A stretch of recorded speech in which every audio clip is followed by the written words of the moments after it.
नमस्कार दोस्तों। Hello friends, आज के वीडियो में आप सभी दोस्तों का स्वागत है। तो दोस्तों, आज के वीडियो में हम आपसे एक ऐसे आईएएस ऑफिसर के बारे में बात करने वाले हैं जो कि वो आईएएस ऑफिसर खुद फ्रॉड है और पूरा यूपीएससी के साथ स्कैम की है। इतना ही नहीं, वो आईएएस ऑफिसर यूपीएससी जो बोर्ड होता है उनको गलत प्रमाण देती हैं कि वो उनका विजन लॉस है और वो मानसिक रूप से बीमार है। और साथ ही वो अपना इनकम यूपीएससी जो बोर्ड होता है उनको गलत बताती हैं। इनकम ज़्यादा होने के बावजूद कम बताती हैं जिससे कि वो एक आईएएस ऑफिसर बन जाए। हालांकि इस सारे प्रोसेस में वो सफलता पाती हैं और उनका रैंक 8 से 41 होने के बावजूद उनको आईएएस ऑफिसर का कैटेगरी मिलता है और फाइनली आईएएस ऑफिसर बन जाती हैं। लेकिन ये सारा चीज़ अब मामला खुल के आ रहा है कि ये सारा क्लेम फेक है। बात यहीं पे खत्म नहीं होती है। जो आईएएस ऑफिसर बनी है उनके पापा डीएम को जाके धमकाते हैं और बताते हैं कि मेरी बेटी को बंगलो दे, गाड़ी दे और पर्सनल ऑफिस दे। बात यहीं पे खत्म नहीं होती है। जो पार्टिकुलर आईएएस ऑफिसर है वो ऑडी कार से चलती हैं जो कि उनका पर्सनल कार है। वीआईपी नंबर प्लेट लेती हैं, उस पर लाल बत्ती लगवाती हैं और उसके साथ उस पर लिखवाती हैं महाराष्ट्र शासन, जो कि एक प्रोफेशनल ऑफिसर के लिए ये चीज मान्य नहीं होता है, ऐसे यूज नहीं कर सकते हैं। इतना बड़ा गलत और फेक क्लेम करने के बावजूद यूपीएससी क्यों चुप है? यूपीएससी ने वेरीफाई नहीं किया था तो आखिर इसका दोषी कौन है? तो चलिए दोस्तों, बिना देरी किए हुए वीडियो स्टार्ट करते हैं और आपके मन में जितने भी सवाल है सबके जवाब दें। हम लोग अभी जिस आईएएस ऑफिसर के बारे में बात की है जो कि यूपीएससी के साथ इतना बड़ा फ्रॉड किया है, तो वो है कौन और कहाँ से बिलोंग करती हैं? महाराष्ट्र की एक महिला जो कि आईएएस ऑफिसर है, उनका नाम पूजा खेतकर है। विभिन्न मीडिया रिपोर्ट्स में दावा किया जा रहा है कि पूजा खेतकर अपनी पर्सनल ऑडी कार, जो कि एक वीआईपी नंबर है, उसमें नीली बत्ती और लाल बत्ती लगाकर चलती हैं, जिसकी वजह से सुर्खियों में आ गई। आरोप ये भी लग रहा है आईएएस पूजा पे कि वो पुणे के कलेक्टर कार्यालय से एक विशेष अधिकार मांग रही हैं और उस अधिकार में ये मांग रही हैं कि उनको एक पर्सनल ऑफिस दिया जाए और एक पर्सनल गाड़ी दिया जाए और इसके साथ ही एक सिक्योरिटी गार्ड दिया जाए और बंगलो दिया जाए, जो कि प्रोबेशन पीरियड पर जो ऑफिसर रहते हैं या ट्रेनी रहते हैं उनको as per rule, as per guidelines नहीं दिया जा सकता है। तो ये पूजा खुद मांग रही है कि उनके पापा जाकर डीएम को धमका रहे हैं? तो रिपोर्ट्स में भी दावा किया जा रहा है कि जो उनके पिताजी हैं वो भी डीएम कार्यालय पे दबाव बना रहे हैं कि उनको बेटी के तमाम मांगे पूरी किया जाए, जो कि पॉसिबल नहीं है, जो कि एज पर लॉ नहीं, एज पर रेगुलेशन नहीं है। नॉर्मली यूपीएससी में देखा जाए तो ओबीसी को लगभग 180 रैंक तक आईएएस मिलता है, लेकिन यहाँ पे आईएएस पूजा की बात किया जाए तो इनका 841 रैंक है। तो इनको आईएएस कैसे बना दिया गया? जी देखिए, जब से आईएएस पूजा ने अपना स्पेशल मांग की है तब से वो काफ़ी चर्चित हो गई हैं और इसके साथ ही उनका बहुत सारा चीज़ वायरल हो रहा है। जैसे कि आपने बताया, 8 से 41 रैंक होने के बावजूद उनको आईएएस मिल गया। ये कैसे पॉसिबल है? कैसे वो आईएएस के लिए क्वालिफाई किया? इस विवाद के बाद यही पता चला है कि आईएएस पूजा जो है, जो यूपीएससी को अपना एफिडेविट सौंपी है, उसमें ये दावा किया था कि उनको विजन लॉस है और इसके साथ ही वो मेंटली अनफिट थी, ये दावा किया था उन्होंने। और इसके साथ ये भी रिपोर्ट्स में आ रहा है कि उनके फादर का संपत्ति 40 करोड़ से ज़्यादा की है, फिर भी नॉन क्रीमी लेयर में कैसे आ सकती हैं? देखा जो जो आईएएस पूजा है, ये तमाम चीज़ों को, तमाम सर्टिफिकेट को, चाहे दिव्यांगता की सर्टिफिकेट हो जाए या मेंटली अनफिट का हो जाए या नॉन क्रीमिलियर का हो जाए, ये तमाम चीज़ें यूपीएससी के सिलेक्शन के लिए किया था उन्होंने, जिसके वजह से पूजा को कम नंबर आने के बावजूद यूपीएससी में सिलेक्शन हो जाता है और उनको आईएएस ऑफिसर बना दिया जाता है। जिस हिसाब से पूजा को आईएएस ऑफिसर बनाया गया है, ज़्यादा रैंक आने के बावजूद भी, उस हिसाब से देखा है तो कोई भी लड़का जाके क्लेम कर देगा कि मैं मेंटली फिट नहीं हूँ तो उसका आईएएस रैंक दे दिया जाएगा। ये तो गलत है। यूपीएससी को इसके खिलाफ आवाज़ उठानी चाहिए थी। जी जरूर, यूपीएससी पे भी सवाल के घेरे में है, क्योंकि इतनी बड़ी बोर्ड है और वो चयन करती है, बहुत ही एक अहम रोल अदा करती है यूपीएससी कैंडिडेट को चुनने में। इतनी बड़ी गलती कैसे हो सकती है? आप वेरीफाई नहीं कर सकते हैं, क्योंकि वेरीफाई करना तो बहुत जरूरी है। कोई भी दिव्यांगता का सर्टिफिकेट लगा देगा और आसानी से पा लेगा। देखा जाए, इसी केस का बात किया जाए, उनके फादर का इनकम इतना ज्यादा है, खुद ऑडी कार से घूमती हैं, तो फिर नॉन क्रीमिलियर में कैसे आ सकती हैं? मैं थोड़ा अपने ऑडियंस को बताना चाहूंगा। नॉन क्रीमिलियर का मतलब ये होता है कि आपका इनकम जो है 8 लाख से कम हो।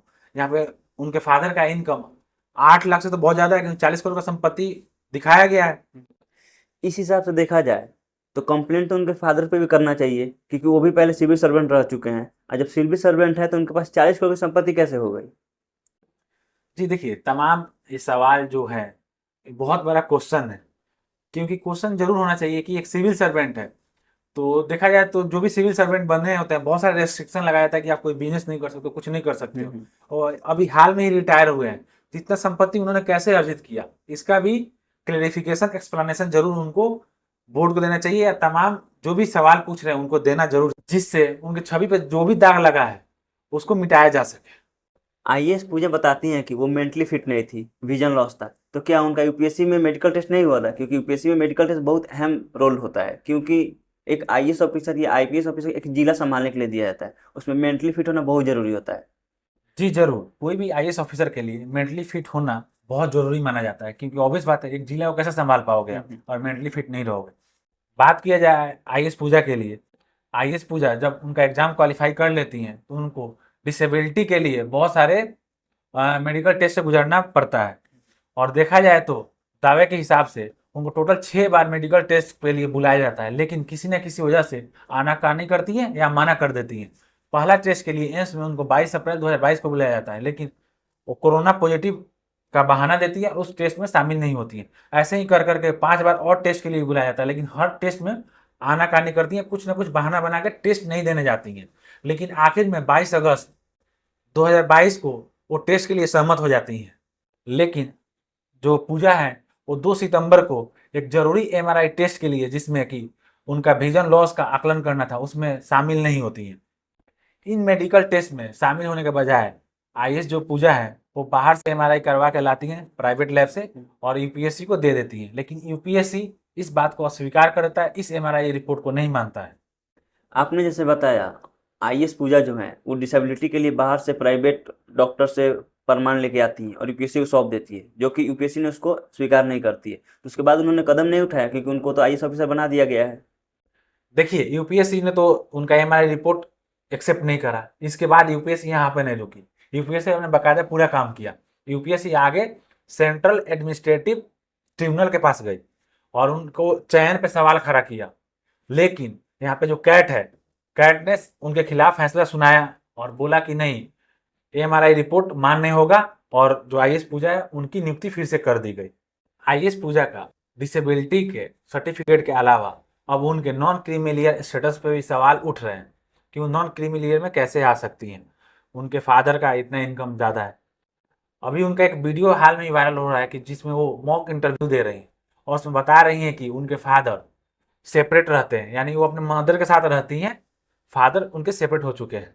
तो बस जो ये दिखाया गया सेपरेशन बस कागजी कार्रवाई है, क्योंकि देखा जाए उनके पापा तो जाके कलेक्टर के ऑफिस में जाके धमका रहे हैं, अगर सेपरेट हो गए तो धमकाना किस बात के।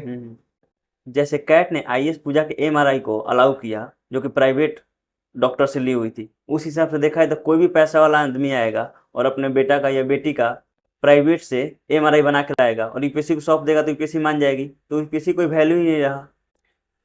देखिए यहाँ पे देखा जाए तो यूपीएससी ने तो बाकायदा अपने सारा काम किया था, उसने जो प्राइवेट रिपोर्ट एमआरआई का रिपोर्ट था उसने एक्सेप्ट नहीं किया, और इसके बावजूद सेंट्रल एडमिनिस्ट्रेटिव ट्रिब्यूनल में मतलब केस भी दायर कर दिया था कि भाई नियुक्ति कैसे करा जाए, आपने बाकायदा काम किया, लेकिन यहाँ पे कैट ने उल्टा फैसला सुनाया।